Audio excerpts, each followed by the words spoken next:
এখন সমস্যা যেটি হচ্ছে আমাদের এই বাংলাদেশের মানুষদের মধ্যে আসলে আমরা নতুন করে দেখছি নতুন নতুন কিছু বৈশিষ্ট্য দেখা যাচ্ছে। বিগত 16 বছর ধরে যে মানুষরা একটি মাত্র কথা বলার সাহস করেনি, বিগত 53 বছরে যারা এই লুপ হোলগুলো নিয়ে রাস্তায় নামার খুব একটা সাহস করেনি, সেই মানুষগুলো একটি অন্তর্বর্তীকালীন সরকার গঠন হওয়ার সাথে সাথে চাচ্ছে 16 দিনের মধ্যে সব সমস্যার সমাধান হয়ে যাক। ছাত্র জনতার গণ অভ্যুত্থানে স্বৈরাচার শেখ হাসিনা পালিয়ে যাওয়ার পর তার বিরুদ্ধে একের পর এক মামলা করছেন ভুক্তভোগীরা। প্রতিদিন হত্যা মামলার আসামি তালিকায় শেখ হাসিনার সঙ্গে প্রথমবার নাম এসেছে তার বোন শেখ রেহানা, মেয়ে সাইমা ওয়াজেদ পুতুল এবং ছেলে সজীব ওয়াজেদ জয়ের। ইলেকশনের পরেই বলেছিলাম যে এই শেখ হাসিনা 6 মাসও থাকবে না। এখন শেখ হাসিনা সবকিছু হারাইছে, তারে নিয়ে আমি কি বলতে যাব? তবে শেখ হাসিনার পোলা জয়, ভাগনা বাবা তুমি যেগুলো বলো, এখানে যে মানুষগুলো আছে তাদের অনেক কষ্ট। তোমার মায়ের পায়ের জুতা হয়ে যারা ছিল তাদের এখন জীবন। আসসালামু আলাইকুম সম্মানিত দর্শক, নতুন একটি নিউজ ভিডিওতে আপনাদের জানাচ্ছি স্বাগতম। এইমাত্র পাওয়া গরম খবর, শেখ হাসিনাকে ফাঁসি দেওয়ার জন্য জাতিসংঘ থেকে চাপ দেওয়া হচ্ছে এবং জয় আমেরিকাতে গ্রেফতার হয়েছে, এমন তথ্য কিন্তু জানিয়েছে গণমাধ্যম। প্রিয় দর্শক বন্ধুরা, আজকের এই ভিডিওতে বিস্তারিতের মাধ্যমে সবকিছু দেখতে পারবেন। সেই সাথে গোলাম মাওলা রনি সাহেব বলেছেন ডক্টর ইউনূস নরেন্দ্র মোদীকে বাংলাদেশ আসার জন্য আহ্বান জানিয়েছে। যদি নরেন্দ্র মোদী বাংলাদেশ আসে তাহলে কি হবে? শেখ হাসিনাকে কি তাহলে বাংলাদেশে এনে ফাঁসি দেওয়া হবে? সম্পূর্ণ ভিডিওটি দেখবেন, তাহলে সব কিছু বুঝতে পারবেন। সেই সাথে আজকের ভিডিও দেখতে পারবেন সার্চিতে কিন্তু ছাত্রদল এবং ছাত্রলীগের প্লাবান একটু সংঘর্ষ হয়েছে। ছাত্রদলের প্লাবানরা বলছে খুব তাড়াতাড়ি নির্বাচন দেওয়ার জন্য সমন্বয়কের কাছে এমন দাবি জানিয়েছে ছাত্রদলের প্লাবানরা। প্রিয় দর্শক বন্ধুরা, আজকের এই ভিডিওটি স্কিপ না করে সম্পূর্ণ দেখবেন, আশা করি অনেক কিছু জানতে পারবেন। বেশি কথা বলবো না, আপনাদের বিস্তারিত ভিডিওতে নিয়ে যাবো। বিস্তারিত ভিডিওটি দেখার আগে একটা রিকোয়েস্ট, যারা এরকম লাইভ নিউজ দেখতে পছন্দ করেন তারা অবশ্যই এই চ্যানেলটি সাবস্ক্রাইব করে দিয়ে পাশে থাকা বেল আইকনটি বাজিয়ে রাখবেন এরকম নিত্য নতুন ভিডিওর নোটিফিকেশন সবার আগে পাওয়ার জন্য। প্রিয় দর্শক বন্ধুরা, এই ভিডিওতে একটি লাইক দিয়ে চলুন আমরা ধারাবাহিকভাবে সেই বিস্তারিত ভিডিওগুলো একের পর এক মোবাইলের স্ক্রিন থেকে দেখে আসি। যেটি হচ্ছে আমাদের এই বাংলাদেশের মানুষদের মধ্যে আসলে আমরা নতুন করে দেখছি নতুন নতুন কিছু বৈশিষ্ট্য দেখা যাচ্ছে। বিগত 16 বছর ধরে যে মানুষরা একটি মাত্র কথা বলার সাহস করেনি, বিগত 53 বছরে যারা এই লুপ হোলগুলো নিয়ে রাস্তায় নামার খুব একটা সাহস করেনি, সেই মানুষগুলো একটি অন্তর্বর্তীকালীন সরকার গঠন হওয়ার সাথে সাথে চাচ্ছে 16 দিনের মধ্যে সব সমস্যার সমাধান হয়ে যাক। এবং এই মানুষগুলো তাদের ব্যক্তিগত কিংবা ছোট্ট একটি গোষ্ঠীগত উদ্দেশ্য বাস্তবায়নের জন্য রাজপথে নামছে, সচিবালয় থেকে শুরু করে বিভিন্ন প্রতিষ্ঠান ঘেরাও করছে। আমরা মনে করি তারা যদি এই ধৈর্যটুকু না ধরে যে এত বড় একটা ক্ষতপূর্ণ রাষ্ট্রের সংশোধনের জন্য যে একটি সময় প্রয়োজন, সেই সময়টুকু না দিয়ে তারা যদি তাদের জায়গা থেকে এই ব্লকেটগুলো বিভিন্ন জায়গায় করে, তার মানে তারা রাষ্ট্রের স্থিতিশীল অবস্থা হওয়ার জন্য যে ফ্লোটি দরকার এই ফ্লোতে বাধা দিচ্ছে এবং তাদের অবশ্যই ভিন্ন কোনো উদ্দেশ্য রয়েছে। আমাদের জায়গা থেকে স্পষ্ট বার্তা, আমরা বৈষম্যের বিরুদ্ধে লড়াই শুরু করেছি। কোনো সিঙ্গেল বৈষম্য নয়, পুরো বাংলাদেশের সকল সেক্টরের সকল বৈষম্য। এখন এই 16 বছরে ফ্যাসিস্ট সরকার তো পুরো বাংলাদেশকে একটি করাপ্টেড বাংলাদেশে পরিণত করেছে। তার মানে আমরা যদি এগুলোতে কাজ করতে যাই, আমার ওই মাথা থেকে শুরু করে রুট পর্যন্ত যেতে তো সময় লাগবে। এখন মাথাগুলো শুরু হয়েছে, ধীরে ধীরে প্রত্যেক স্টেপে যাবে। কিন্তু আপনি যদি আজকে 20তম গ্রেডের একজন সরকারি কর্মকর্তা হয়ে মনে করেন আপনার সকল সুবিধা আজকেই আপনাকে বুঝে দিতে হবে, তাহলে অবশ্যই আপনি রাষ্ট্রকে বাধ্য করছেন, যেটা স্বৈরাচার শাসনের আরেকটি উদাহরণ। আমরা আমাদের জায়গা থেকে স্পষ্ট বলি, আপনি অন্তর্বর্তীকালীন সরকারকে সময় দিন এবং আপনি আপনার জায়গা থেকে দাবিটি জানান, আপনি সমালোচনা করুন, আপনি আমাদের কাছে আসুন। আমরা বড় বড় গোষ্ঠীগতভাবে অন্তর্বর্তীকালীন সরকার হোক, বৈষম্য বিরোধী ছাত্র আন্দোলন হোক, এই প্ল্যাটফর্মগুলোর সাথে আপনাদের বসার ব্যবস্থা করে দিব। তবে পূর্ব শর্ত হচ্ছে রাষ্ট্রকে মিনিমাম একটি স্থিতিশীল অবস্থা আসার জন্য অন্তত 3 থেকে 6 মাস আপনাদের অবশ্যই সময় দিতে হবে।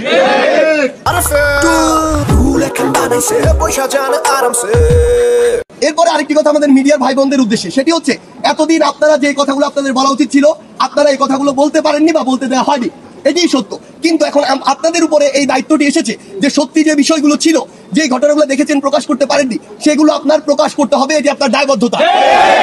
আমরা আমাদের জায়গা থেকে হসপিটালগুলোতে যেটি দেখেছি, অধিকাংশ ডক্টর, সকল নয়, কিছু ডক্টর রয়েছেন যারা আসলে কি উদ্দেশ্যে আসলে এই পেশায় এসেছেন আমরা জানি না, কিন্তু অধিকাংশ ডক্টর তাদের জায়গা থেকে সর্বোচ্চ সেবাটুকু দেওয়ার চেষ্টা করেছেন এবং করছেন। আবার রোগীরাও তাদের জায়গা থেকে সর্বোচ্চ সেবা পাওয়ার চেষ্টা করছে। কিন্তু প্রত্যেকটি হসপিটালে বিগত 16 বছরে সিন্ডিকেট নামধারী মধ্যস্বত্বভোগী কিছু রক্তচোষা মানুষ তৈরি হয়েছে।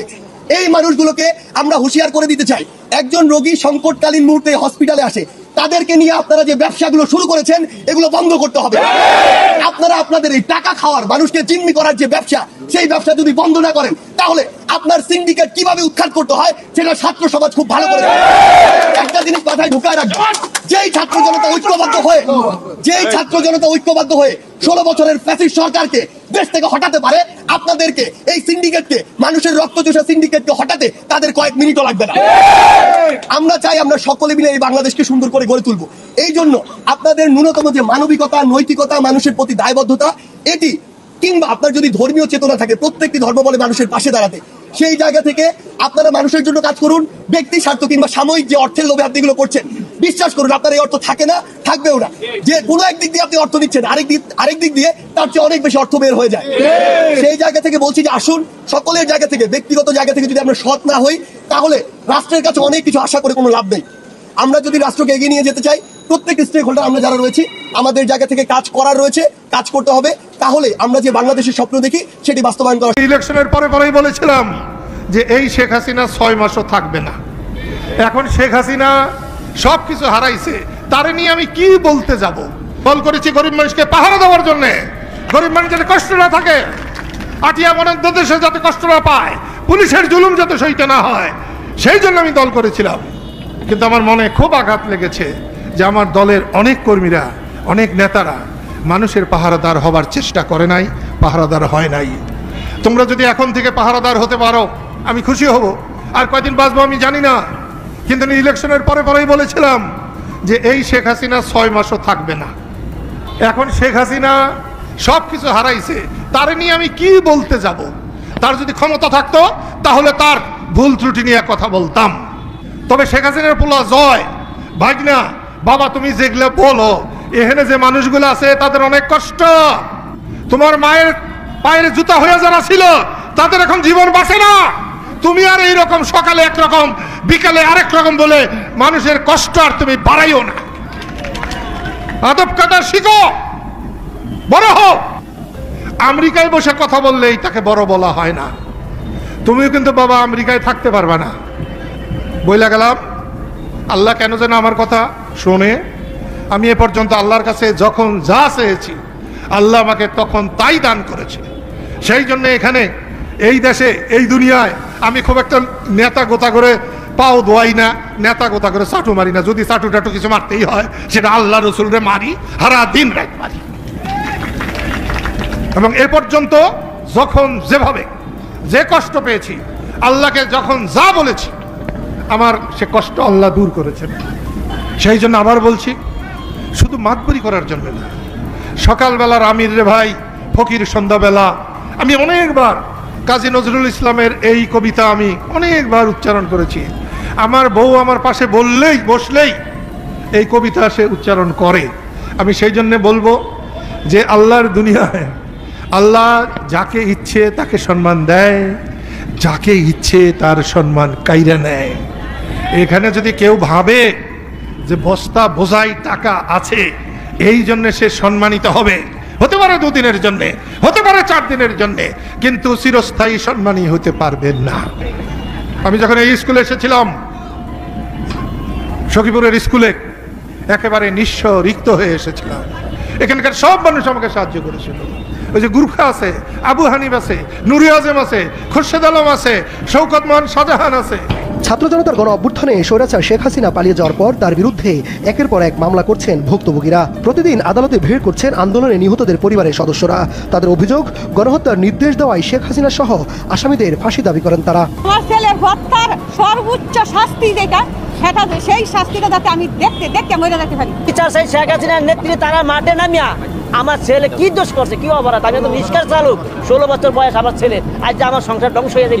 ছেলের হাতে ধরে চেঁচাইছে, চেঁচে ফারাইছে, ফারাই একটা গুলি করছে, এন্ডে গুলি করছে, হের আবার দিল আর সরে, আবারও লাথি মেরে আবার একটা ফিট পাশে গুলি করছে। মঙ্গলবার মামলা হয়েছে 9টি, যার 7টিতেই প্রধান আসামি হয়েছেন শেখ হাসিনা। হত্যা মামলার আসামির তালিকায় শেখ হাসিনার সঙ্গে প্রথমবার নাম এসেছে তার বোন শেখ রেহানা, মেয়ে সাইমা ওয়াজেদ পুতুল এবং ছেলে সজীব ওয়াজেদ জয়ের। যাত্রাবাড়ি এলাকার ফল ব্যবসায়ী ফরিদ শেখ হত্যা মামলায় তাদের আসামি করা হয়েছে। 21 আসামির মধ্যে আছেন 14 দলের সমন্বয়ক আমির হোসেন আমু, জাসদ সভাপতি হাসানুল্লাহ কিনু, জাতীয় পার্টি জেপির চেয়ারম্যান আনোয়ার হোসেন মঞ্জুও। 302, 201 অ্যাকশন এবং 34 বাংলাদেশ দণ্ডবিধি দ্বারায় এখানে হচ্ছে যে আমরা এখানে উল্লেখ করেছি, বাদী এখানে উল্লেখ করেছেন 1 থেকে 20 নং আসামির নির্দেশে পরিকল্পনায় অন্যান্য আসামিরা অপর আসামিরা বিশেষ করে 23 নম্বর এবং 37 নম্বর আসামি গুলি করেছেন। যারা প্রত্যক্ষদর্শী সাক্ষী আছে তাদের গুলিতে সে নিহত হয়েছে। এখানে পুলিশ গুলি করেছেন এবং সাধারণ ছাত্রদলের একজন অন্যতম নেতা রাকিব ভাইয়ের একটা ভিডিও বক্তব্য আপনাদেরকে শোনাচ্ছি। এর পাশাপাশি আমাদের সমন্বয়কদের অবস্থানও জানাচ্ছি। পুরোটি ভিডিও মনোযোগ দিয়ে দেখবেন, কথাগুলো শুনবেন, তারপরে আপনারা বলবেন কমেন্টের মাধ্যমে আসলে কারা সঠিক। দল মত নির্বিশেষে বাংলাদেশ রাষ্ট্রের জন্য, আপনার সন্তানের জন্য, আমার সন্তানের সুন্দর ভবিষ্যতের জন্য আসলে এই শুরুয়াতটা কি হওয়া উচিত কিনা? তো চলুন প্রথমে রাকিব ভাইয়ের মুখে শুনি কি বলতে চাচ্ছেন তিনি। কোন ক্যাম্পাসে কোন নির্যাতনমূলক জবরদস্তিমূলক কোন ছাত্র রাজনীতি বাংলাদেশে থাকবে না। এই ছাত্র দলের দ্বারা একজন সাধারণ শিক্ষার্থী ইনশাআল্লাহ সামান্যতম নিপীড়ন বলেন কিংবা ডিস্টার্ব করা যেটা বলে সেটা হবে না ইনশাআল্লাহ। দর্শক নিশ্চয়ই শুনেছেন, বুঝতেই পারছেন, কথা হচ্ছে ছাত্র রাজনীতি নিয়ে। এই মুহূর্তে সারা বাংলাদেশে গত 53 বছর যত দিন গিয়েছে ছাত্র রাজনীতির যে মূল প্রেক্ষাপট সেটা বদলে গেছে। প্রত্যেকটা ইউনিভার্সিটিতে, কলেজে যেখানে ছাত্র রাজনীতি আছে, ক্ষমতায় যে দলগুলাই থাকেন তাদের নেতাকর্মীরা কেউ 50%, কেউ 70%, কেউ 100% প্রশাসনের উপর, সাধারণ ছাত্রছাত্রীদের উপর, শিক্ষকদের উপর কলেজ ক্যাম্পাসে অন্যায় অত্যাচার জুলুম করেছে। পরিমাণটা শুধুমাত্র আলাদা। সর্বশেষ ছাত্রলীগ এক্সট্রিম লেভেলে শুরু করেছিল, তাই না? সারা বাংলাদেশে আমি নিজে অনেকগুলো নিউজ করেছি।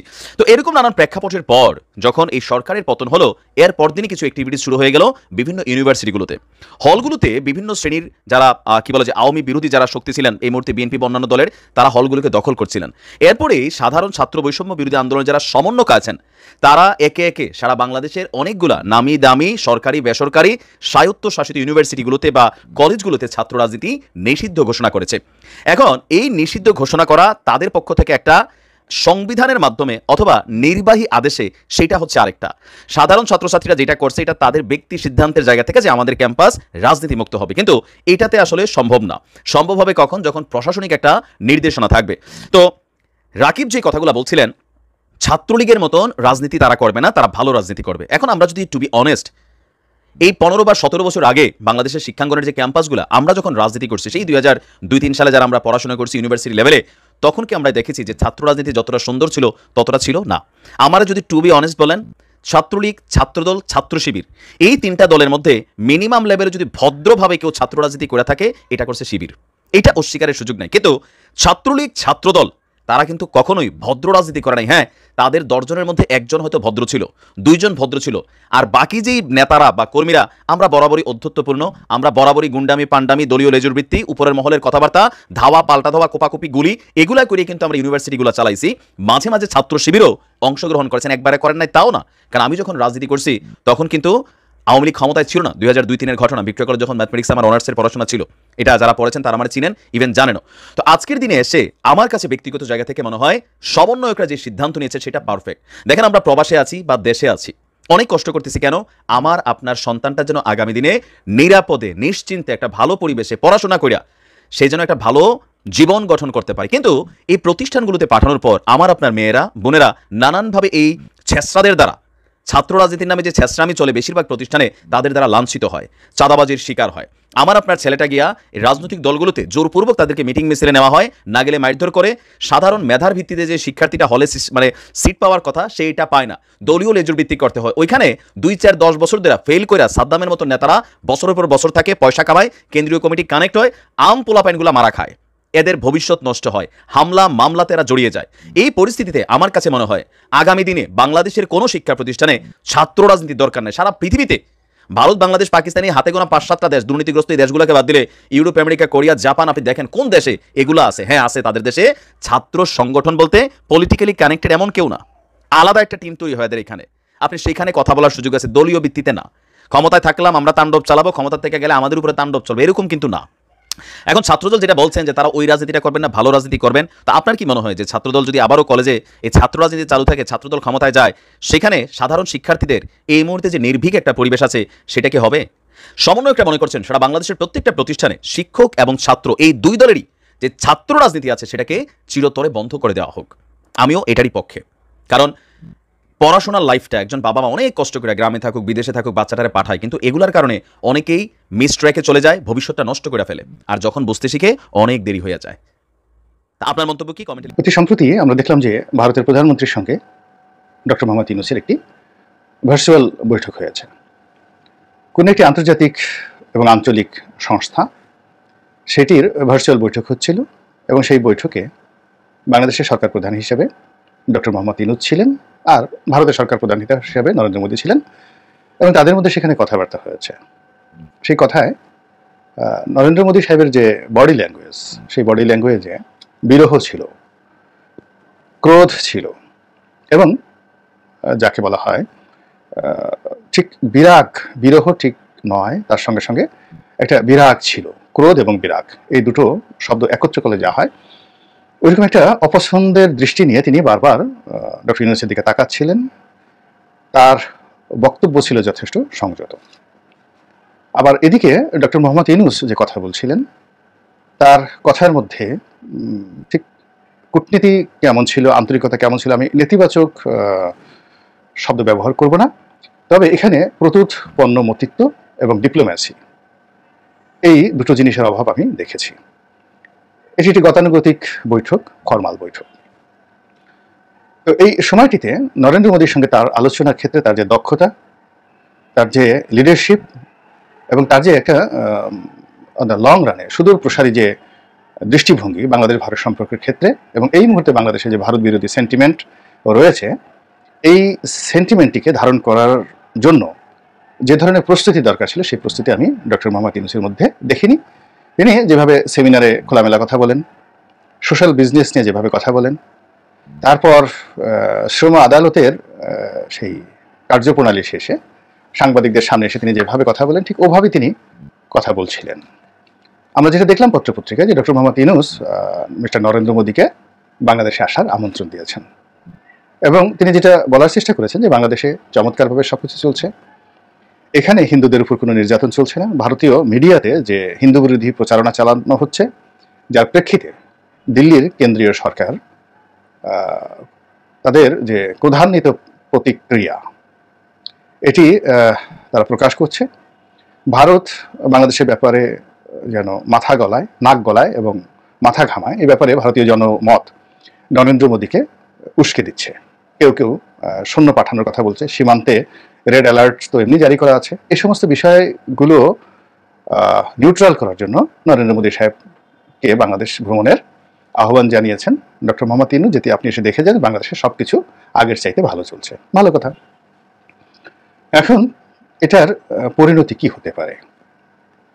প্রথমে আমরা ধরে নিই যে নরেন্দ্র মোদী বাংলাদেশে এলেন না, এবং তার যে অনুরোধ, ডক্টর ইউনূসের যে অনুরোধ, এই অনুরোধের জন্য রাষ্ট্রীয় প্রোটোকল অনুযায়ী তিনি ধন্যবাদ দিলেন না, লিখিতভাবে ধন্যবাদ দিলেন না যে আপনি আমাকে অনুরোধ করেছেন বাংলাদেশ ভ্রমণের জন্য, বিষয়টি আমি সম্মানের সাথে গ্রহণ করলাম এবং খুব দ্রুত আসবো। এটা হলো একটা কূটনৈতিক শিষ্টাচার।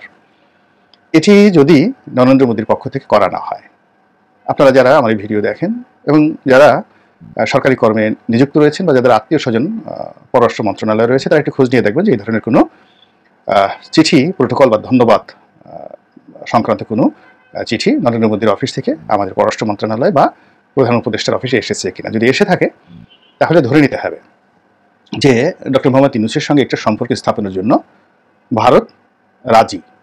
অতীতে যাই ছিল, তারা আসলে মুখে যাই বলুক না কেন, তারা আসলে ইউনূসের সঙ্গে একটি সম্পর্ক স্থাপন করতে চায়।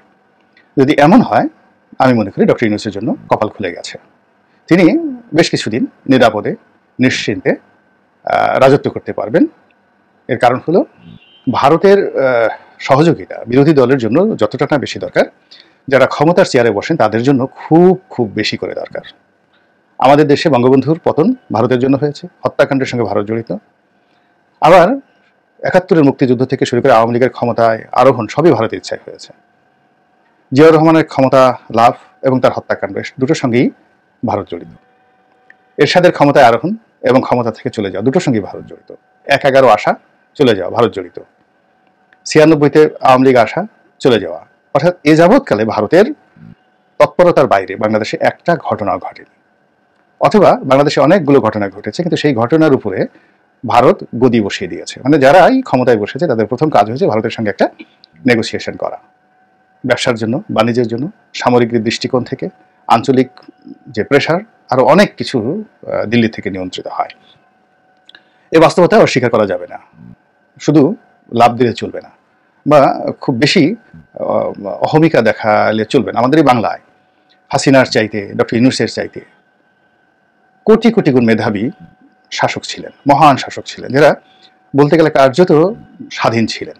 যেমন আলাউদ্দিন হোসেন শাহ, গিয়াসউদ্দিন আজম শাহ, ঈশা খাঁ, ঈশা খাঁয়ের ছেলে মুসা খাঁ, তারপর মুঘল সুবেদার হিসেবে মীর জুমলা, মুর্শিদ কুলি খাঁ, তারপর শায়েস্তা খান, এরপর তারও আগে প্রাচীন বাংলায় শশাঙ্ক, মহিপাল, দেবপাল, গোপাল, ধর্মপাল, এরপরে সেন বংশের মধ্যে সেই হেমন্ত সেন, এরপর যাকে বলা হয় লক্ষণ সেন, বল্লান সেন, মানে ওনারা সবাই বিশ্বমানের রাজনীতিবিদ ছিলেন। এই বাংলায় তারা রাজত্ব করেছেন এবং এদের কেউ কেউ দিল্লি পর্যন্ত তাদের কর্তৃত্ব বহাল রেখেছেন। কিন্তু তারা এত কিছুর পরও দিল্লির কর্তৃত্ব অস্বীকার করতে পারেননি এবং দিল্লির কর্তৃত্ব তাদের মানতে হয়েছিল। অনেক সুবেদার, এমনকি সম্রাটের সন্তান দিল্লি থেকে বাংলায় এসে বাংলার প্রেমে পড়ে গেছে, বিদ্রোহ করেছেন। যেমন Sultan Ghiyasuddin Balban, one of the mightiest empire in the world, তার মতো এত ক্ষমতাধর কঠোর শাসক ছিলেন না। তার ছেলে বড় ছিল বোখরা খান, নাসিরউদ্দিন বোখরা খান। তিনি বাংলায় এলেন শাসক হয়ে এবং তিনি বললেন যে আমার দিল্লির সিংহাসন দরকার নেই, আমি বাংলা নিয়ে থাকবো। কিন্তু এটা হলো না। পরবর্তীতে যখন গিয়াসউদ্দিন বলবন মারা গেলেন, তখন উত্তরাধিকারী হিসেবে যখন বুখরা খান বাংলায় রয়ে গেলেন এবং তার ছেলে অর্থাৎ গিয়াসউদ্দিন বলবনের নাতি এবং বুখরা খানের ছেলে কায়কোবাদ ক্ষমতায় বসলেন, তখন এই বাংলার সঙ্গে দিল্লির যুদ্ধ হয়ে গেল, পিতা পুত্রের যুদ্ধ। এই রাজনৈতিক যে বিষয়গুলো যদি আপনি চিন্তা করেন, বাস্তবতা বিশ্লেষণ করেন, তখন বুঝবেন যে দিল্লির যে গুরুত্ব, সেই গুরুত্ব মাথায় রেখে এই বাংলায় যারা রাজনীতি করেছেন তারা চমৎকার একটি শাসন ব্যবস্থা গড়ে তুলেছেন। আপনি অবাক হয়ে যাবেন, বিহারের শাসনকর্তা ছিলেন শের শাহ এবং সেই বাংলা বিহার, এরপর তিনি এই বাংলা দখল করলেন। তাহলে বাংলা এবং বিহার, পরবর্তীতে উড়িষ্যা, এখান থেকে কিন্তু শের শাহের রাজনীতি শুরু হলো এবং এখান থেকে তিনি দিল্লির বাসা হয়েছিলেন। কিন্তু দিল্লির বাসা হওয়ার পরেও তিনি এই বাংলাকে আলাদা সুযোগ দিতে পারেনি। দিল্লির পলিটিক্সটা এমন ছিল, এই বাংলা থেকে তাকে অন্য দিল্লিতে নিয়ে গেছে। তিনি ইচ্ছা করলে সোনারগাঁয়ে কিন্তু রাজধানী স্থাপন করতে পারতেন, কিন্তু তাকে করতে দেওয়া হয় না। তিনি দিল্লিতে বসেই চালিয়েছেন এবং দিল্লিতে চালানোর কারণে তাকে খুব অল্প বয়সে কিন্তু মরতে হয়েছিল। এই হলো বাংলার ইতিহাস। তো সেক্ষেত্রে ডক্টর মোহাম্মদ ইউনূস এই যে ঐতিহাসিক যে প্রেক্ষাপট, এই প্রেক্ষাপট বিবেচনা করে দিল্লির সঙ্গে সতর্কভাবে তাকে রাজনীতি বুঝে, কূটনীতি বুঝে তারপর এগুতে হবে।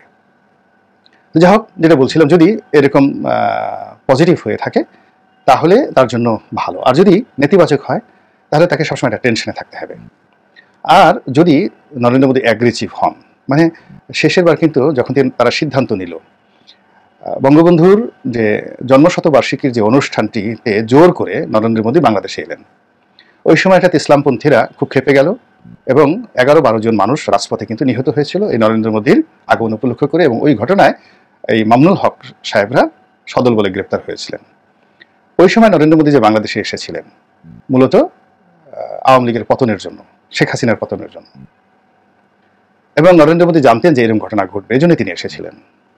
আর শেখ হাসিনা জানতেন যে নরেন্দ্র মোদী আসলে তার পতন হবে, এই জন্য যেন না আসে, এই জন্য রাজপথকে তিনি উত্তপ্ত করে দিয়েছিলেন এবং সরকারের বিভিন্ন গোয়েন্দা সংস্থা যেন এই রাজপথ উত্তপ্ত থাকে, নরেন্দ্র মোদী বিরোধী স্লোগানে উন্নত থাকে, যেন নরেন্দ্র মোদী না আসে। কিন্তু নরেন্দ্র মোদী আসছে এবং আসার পর যে ক্যাজুয়ালিটি হয়েছে এটি সরকারের নিয়ন্ত্রণে ছিল না। এটি সরকারের নিয়ন্ত্রণে ছিল না। এর ফলে যে হতাহত হয় এবং রাজনৈতিক যে শূন্যতা দেখা দেয় এবং দিল্লির সঙ্গে যে সম্পর্ক খারাপ হয়, তার পরিণতিতে এই আগস্ট মাসের 5 তারিখে এসে শেখ হাসিনার জীবনে মহা সর্বনাশ হয়ে গেল। তো কাজেই অন গুড ফেইথে, অন গুড ট্রাস্টে এই সকল ইতিহাস বিশ্লেষণ না করে ডক্টর ইউনূস যে আহ্বান জানিয়েছেন নরেন্দ্র মোদীকে, এবং তিনি যদি দাদা দাদা বলে হাসতে হাসতে এই মুহূর্তে এয়ারপোর্টে আসেন, পুরো পরিস্থিতি ডক্টর মোহাম্মদ ইউনূসের জন্য নিয়ন্ত্রণের বাইরে চলে যাবে। তিনি নায়ক থেকে ভিলেনে রূপান্তরিত হয়ে যাবেন এবং জামাত থেকে শুরু করে সমস্ত ইসলামপন্থী, এমনকি বিএনপির লোক, জামাতের লোক, আওয়ামী লীগের লোক পর্যন্ত এই নরেন্দ্র মোদী বিরোধে স্লোগানে রাস্তায় নেমে আসবে। লক্ষ লক্ষ লোক, আর একটা গণ অভ্যুত্থানের মতো পরিবেশ পরিস্থিতি তৈরি হয়ে যাবে। তো এই জিনিসটি ডক্টর মোহাম্মদ ইউনূস না বুঝে, না বিশ্লেষণ করে, না বিবেচনা করে তিনি বলেছেন, এটা আমার কাছে বিশ্বাস হয় না।